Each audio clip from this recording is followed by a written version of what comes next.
Sure. Yeah? Yeah. Okay.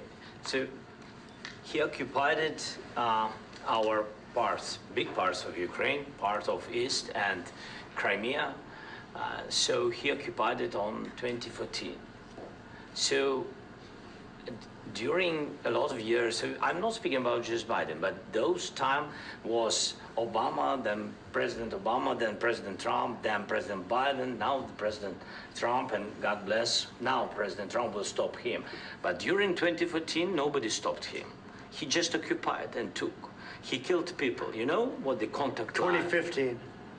2014. 2014 and 2015. 2014. Yeah. So I was not here. Yeah, but That's exactly right. Yes, but during 2014 till 2022, yeah, the situation the same. The people have been dying on the contact line. Nobody stopped him. You know that we had conversations with him, a lot of conversation, my bilateral conversation, and we signed with him, me, like a new president. In 2019, I signed with him the deal. I signed with him, Macron and Merkel, we signed ceasefire. Ceasefire, all of them told me that he will never go. We signed with him with gas contract. Yes, but after that, he broken this ceasefire. He killed our people and he didn't exchange prisoners. We signed the exchange of prisoners, but he didn't do it. What kind of diplomacy, JD, you are speaking about? What do you mean?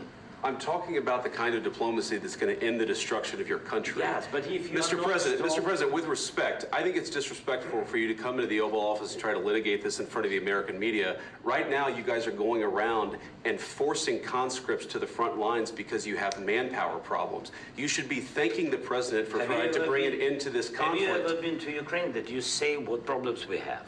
I have been to. Count once. I've actually watched and seen the stories, and I know what happens is you bring them on a propaganda tour, Mr. President.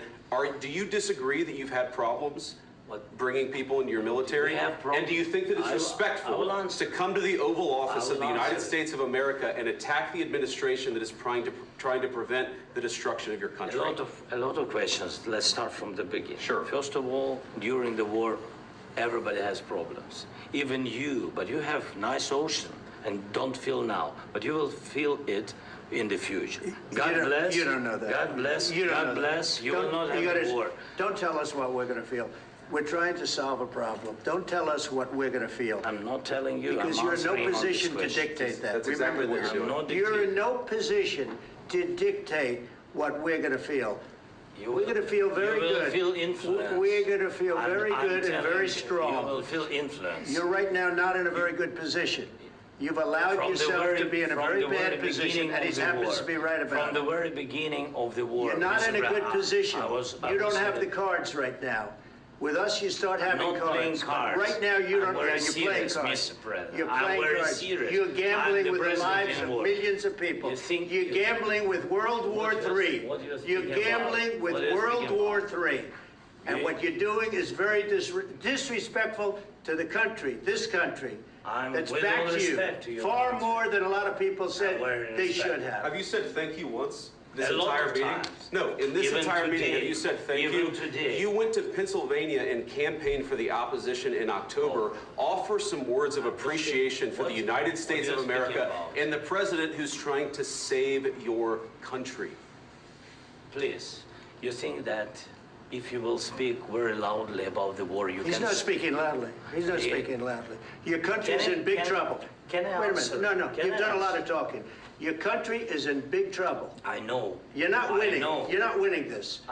You have a damn good chance of coming out okay because of us. Mr. President, we are staying in our country, staying strong from the very beginning of the war. We've been alone, and we are thankful. I said thanks in this cabinet. You haven't been alone. In this cabinet. We gave you, through this stupid president, $350 billion. We gave you military equipment, and you men are brave, but they had to use our military. If you didn't have